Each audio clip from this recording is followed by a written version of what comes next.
Hey there, welcome to another Friday live edition of the Certified Badass Online Marketing Podcast. Now, today we're going to be talking about something that, because I'm an email guy, people ask me about all the time, and I think it's something that a lot of people dread. Specifically, we're going to be talking about the spam folder. And how do you avoid having your emails land in the spam folder of your audience? Now, if you hear people talk about this, you're going to hear a lot of people talk about things like deliverability and kind of talking about it in a different way.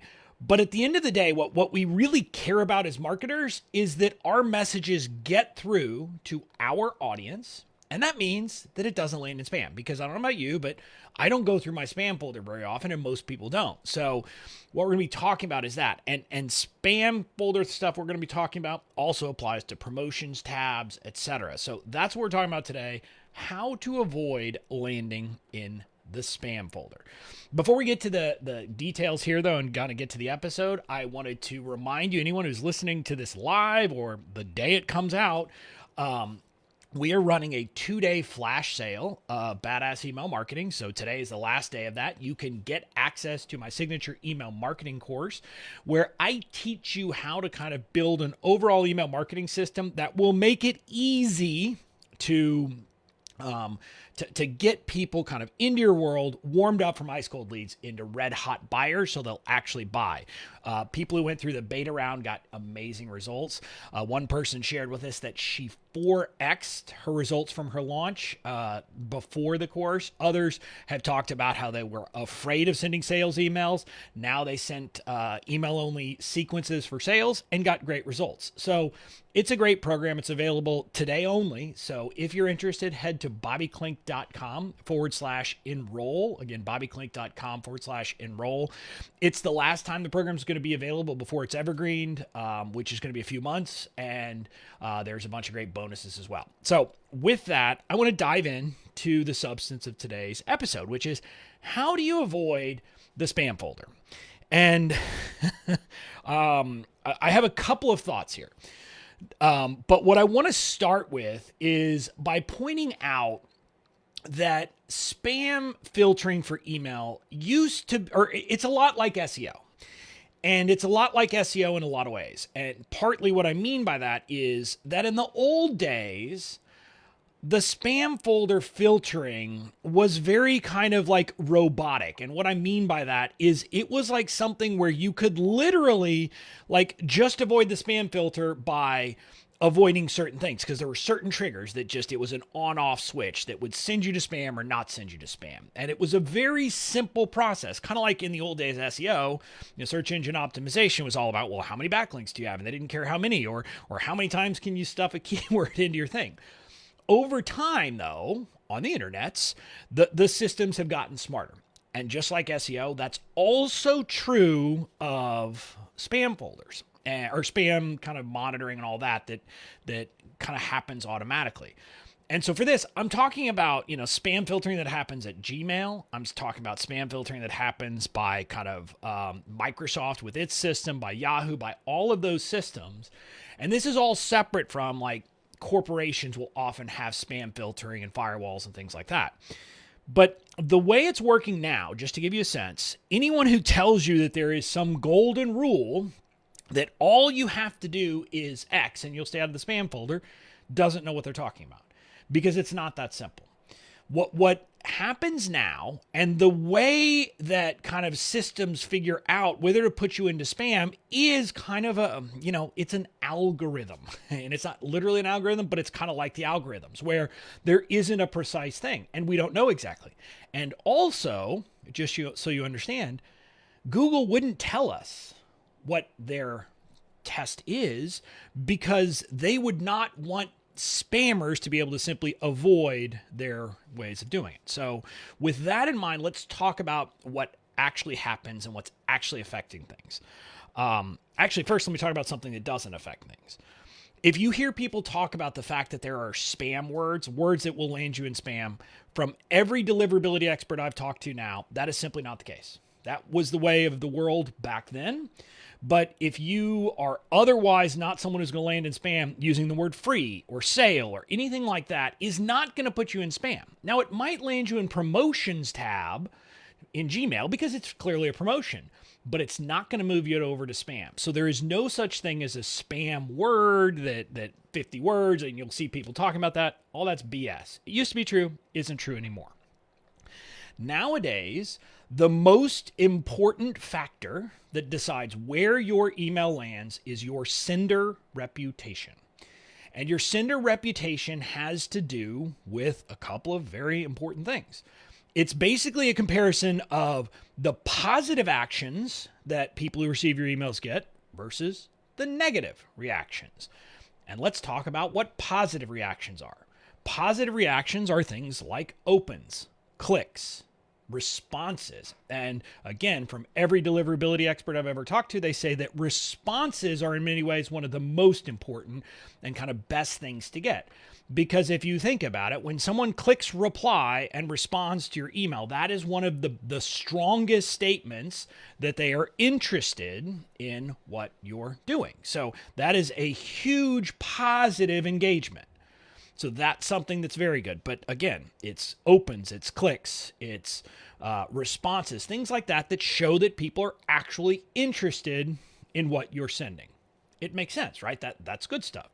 Now, on the other side, the bad stuff are people who unsubscribe and click as spam and report it as spam. And when I say report it as spam here, I am not talking about if they report it to your email service provider. I'm talking about if they report it within Google or within their specific email or their specific place where they're reporting it. So if you got that, if you are ever in Google or Gmail, you'll see there's a way to report something as spam. Well, if you report that as spam, Gmail says, okay, this person is getting a negative response. So you're kind of, when you look at the most important thing of where you land, it's that stuff. And so again, this is why getting people to engage with your email on a regular basis is one of the most important things that can happen, because if you're getting positive engagement, if you're getting overwhelmingly, people are liking this, this is something that will have a positive impact on your reputation score. And I want to talk about reputation score here because there's a few things that can impact this. Part of the reputation score can be at the server level, the server that is sending the email. So that is your email service provider. And then part of the reputation score is for your domain. So in my case, that would be at bobbyklink.com.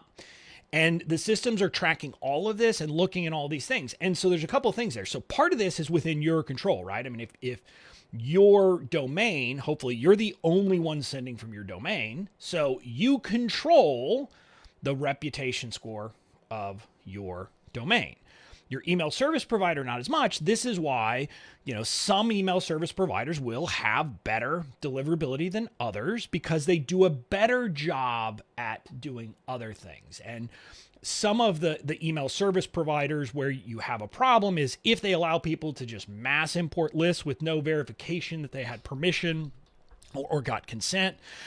If they don't monitor for bounces, for example, like if a bunch of your emails are getting bounced back because it's a bad email, that's another thing that can affect things. So all of that stuff is happening behind the scenes. If you are with a reputable email service provider, it should not be a problem.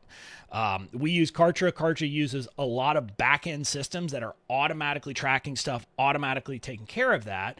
And they are careful about who is allowed in and who's allowed to email. And so you have that monitoring happening on the back end. ConvertKit is another one. They do the exact same thing.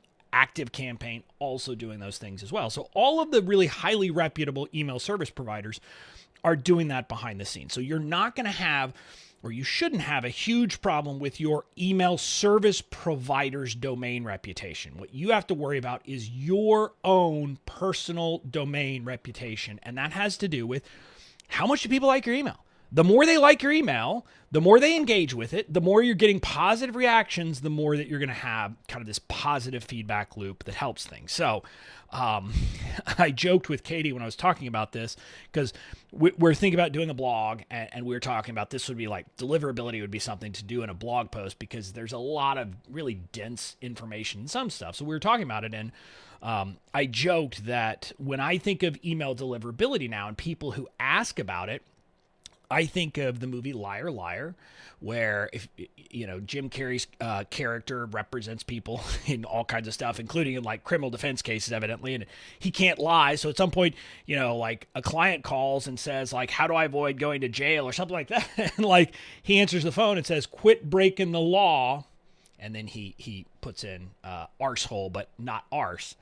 And so when people ask me about how do I stay out of the spam complaint or spam folder, my first answer is, well, quit acting like a spammer. And I know that might hurt, but I guess my point is send emails that people want, not stuff that feels like spam, and then you don't have this problem as much. So it's all about send engaging, fun emails that people want, and then hopefully you're going to have this positive reputation, positive feedback loop, instead of a negative feedback loop. And so that's kind of one of the things, the most important thing. Now, there's other things that you have to do that are more about a sign of overall list health. There are things out there called spam traps. A spam trap is literally email addresses that at this point, in a sense, anyone who is emailing them is either complete spam or not using good email marketing practices. And there's a few different kinds. There is what's called a pristine spam trap. And a pristine spam trap is an email address that has literally never signed up for anything. So the only way that you would be emailing that address is if you bought a list. And people scrape things and will do things like that. So if you buy a list somewhere, you can end up there. And so that is kind of the worst case. And let me talk about spam traps generally. No one knows exactly what the spam traps are. We have ideas. There are different companies that have some thoughts on this and will tell you, here we believe this is a spam trap, but they don't know for sure. And they definitely don't know all of them. So there are some of these things where if you hit one of those pristine spam traps, it is a sign to the people that somehow you've done something that is really spammy. Bought a list. You're emailing people you don't have consent for. And so that's the kind of thing that is the worst.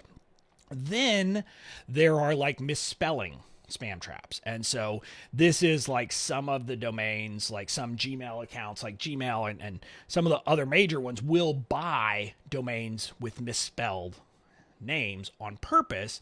And if you keep emailing those over and over again, it's a sign to them that you are not using good list hygiene, because you should be saying, oh, well, if it says gmail.com instead of gmail.com, that's not a real address. And so it's just a sign that you are sending emails without good list hygiene.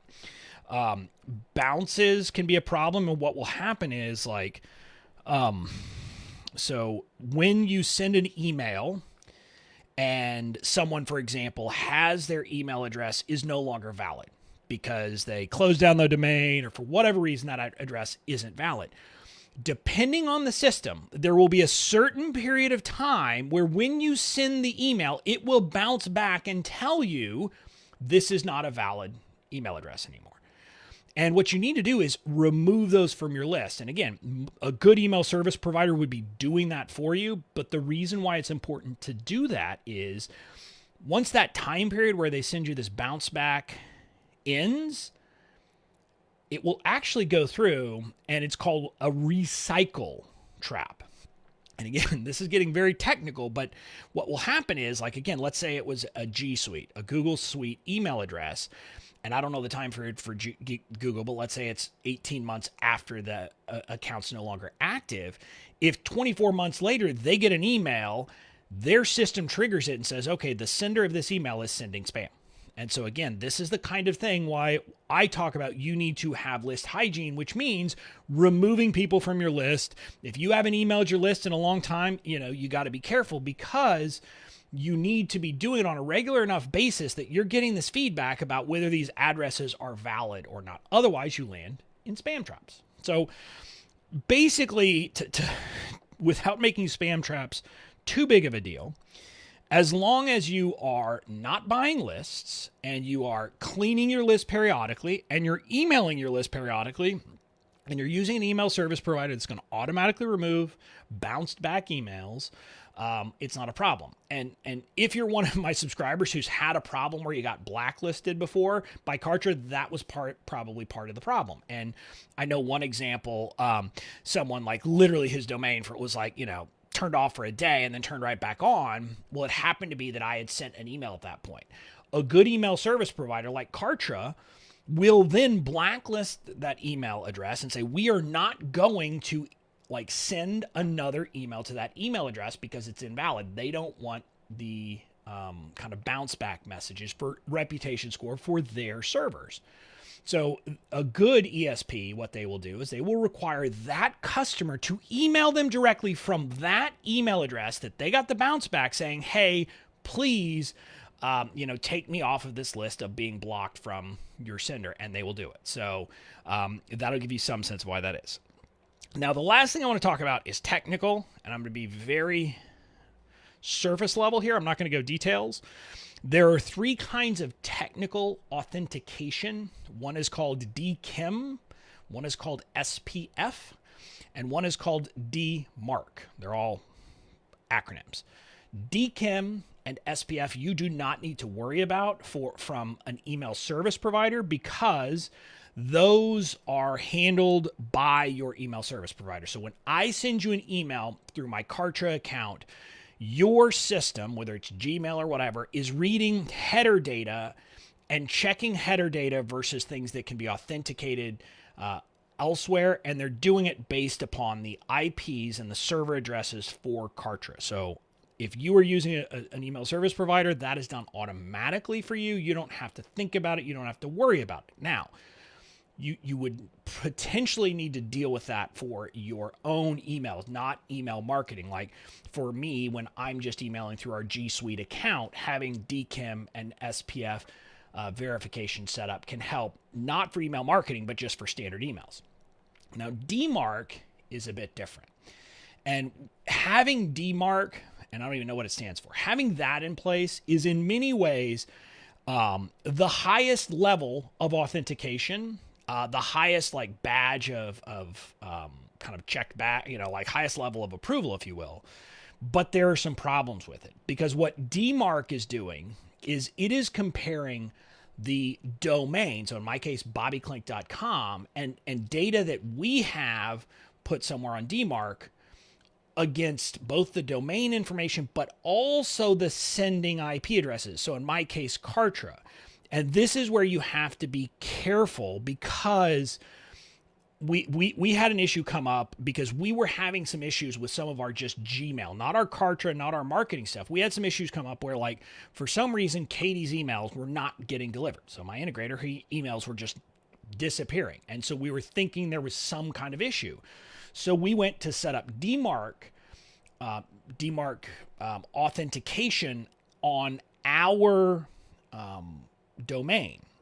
The problem is we are still trying to find how do we get that set up within Kartra, because if we set it up on our domain, that's great. Our emails, like Katie's emails from her G Suite, my email just when I go into my Gmail and send them, will show that we're confirmed all across the board, DKIM, SPF, and DMARC. But if we don't do something to set it up correctly with our ESP, then our marketing emails will actually show as suspicious because DMARC is activated and is not being met. So what I would tell you is you probably, for email marketing, don't have to worry about DMARC. But, and here's the caution I want to give you, if you're going to set it up for your own domain, for your own protection, and to make sure that your own emails, not your marketing stuff, but the stuff you're sending from your inbox gets through, make sure that you are working with your ESP in concert to make sure that then your email marketing stuff will pass DMARC, because otherwise it can create this problem. So I'm not going to go into details on a podcast on that because I don't think you want details on that. I'm simply going to tell you that DMARC can be powerful and can help protect your domain. And one of the ways that it would happen is if someone spoofed your domain somehow, if you have DMARC in place and have important things set up the right way, you can literally make it so that that email just automatically gets rejected by other servers. So like no one could do a phishing or something like that by pretending to be you. That's the power of DMARC. That's why you would want to do it. But if you're going to do that, you need to make sure that you're working in concert with your ESP to get it. And I know that like places like ConvertKit have a very simple way. You just have to kind of, there's a process for doing it. You just have to work with your email service provider to make sure that it's all kind of working and not creating an issue for your email marketing. So that's kind of the last piece I want to talk about. Now, on deliverability, though, the important thing I want you to get through your mind is these authentication issues can create an issue like if something is done wrong technically, but for the most part, they should not be a problem. Spam traps are all about list hygiene. As long as you are cleaning your list regularly, not just waiting a year and a half with a list and emailing it and not buying lists, that should not be a problem. I talked about those last two things just so you know how it can be an issue. But if you're doing email marketing right, and by that I mean only sending to people who signed up for your list and emailing regularly, really the only question is how engaging are you? Because if you send engaging emails, you will have a good reputation score. And if you have a good reputation score, you should not land in the spam trap, in the spam folder with any regularity.